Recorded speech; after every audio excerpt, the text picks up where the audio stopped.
Saluti da Heavy Metal Heaven! Oggi abbiamo il piacere di ospitare di nuovo una band nostrana che col suo progressive post-metal sviluppa gran parte del potenziale sentito in passato.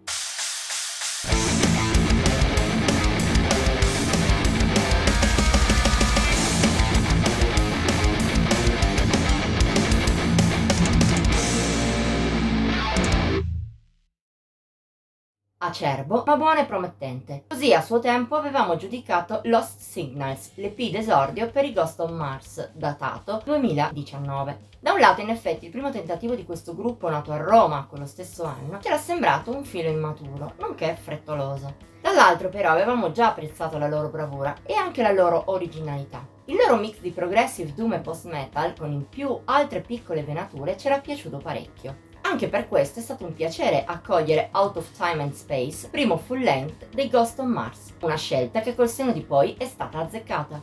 Se non sempre una band riesce a sfruttare al meglio il proprio potenziale, invece i capitolini ce l'hanno fatta.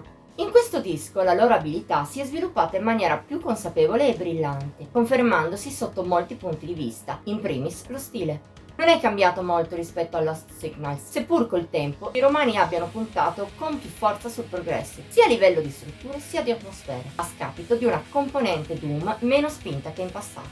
Non manca però lo stesso buon gusto in fatto di melodie che avevamo già ammirato nell'EP, come anche la stessa sensibilità. Anche da questo punto di vista Out of Time and Space ha fatto un passo in avanti, per quanto anche in passato i Ghost on Mars avessero mostrato ottime doti. Lo stesso si può dire peraltro se parliamo di ispirazione.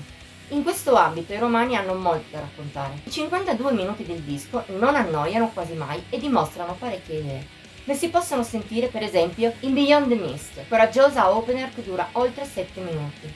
Ciò la rende la canzone più lunga del disco. Nonostante questo è impostata molto bene tra riff pesanti, passaggi aggressivi, ma anche melodie malinconiche e calma poste. Si tratta del picco della scaletta insieme a Carbon Skin, che parte un po' sommessa, ma poi sale in emozione fino al commovente finale, con un filo anche di teatralità gothic, oltre alle influenze metalcore presenti anche altrove.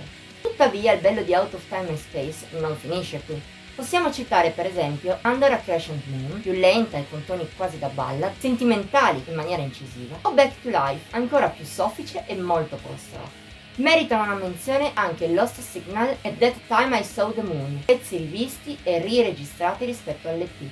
Se in quella sede li avevamo trovati i due meno belli, nel disco risultano organici con la loro natura prog, adattata alla grande nel nuovo suono.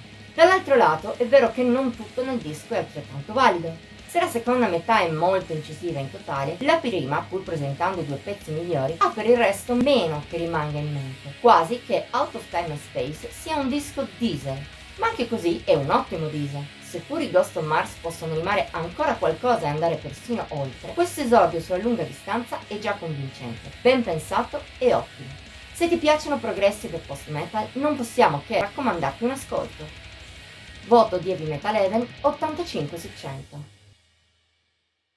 Anche per oggi è tutto. Ti abbiamo incuriosito a proposito dei capitolini? Dicelo nei commenti oltre a mettere like e a condividere. Ti invitiamo inoltre a iscriverti al nostro canale e attivare la campanella degli avvisi per rimanere sempre al passo con i video che pubblichiamo settimanalmente. Infine siamo anche su Facebook, Instagram e Pinterest. Trovi i link in descrizione. Ci vediamo la prossima volta!